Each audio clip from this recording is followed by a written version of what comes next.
अंजली भारती नावाच्या वैमनस्क नालायक महिलेने परमपूज्य बाबासाहेब डॉक्टर आंबेडकरांच्या नावे सुरू असलेल्या भीम मेळाव्यामध्ये माननीय मुख्यमंत्री देवेंद्रजी फडणवीस साहेबांच्या पत्नीबद्दल अनर्गल वक्तव्य केलेलं आहे।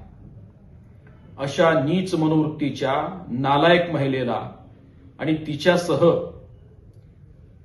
त्या कार्यक्रमाच्या आयोजकांना त्यांच्यावरती स्थानिक पोलिसांनी कठोरातली कठोर कार्यवाही करावी आणि भविष्यामध्ये अशा कोणत्याही पद्धतीच्या कार्यक्रमांना परवानगी देऊ नये अशाही पद्धतीची मागणी मी आज या माध्यमातून करतो आहे।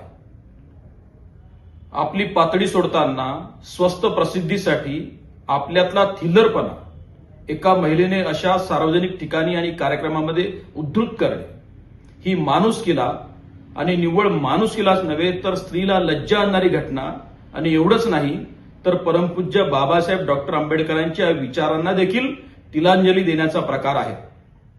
अशा महिलेचा मी जाहीर निषेध करत असून तिच्यावर तत्काळ प्रभावाने कार्यवाही करण्यात यावी आणि भविष्यातल्या तिच्या सगळ्या पद्धतीच्या कार्यक्रमांवर पोलिसांनी बंदी आणावी अशी देखील मागणी मी या माध्यमातून करत आहे।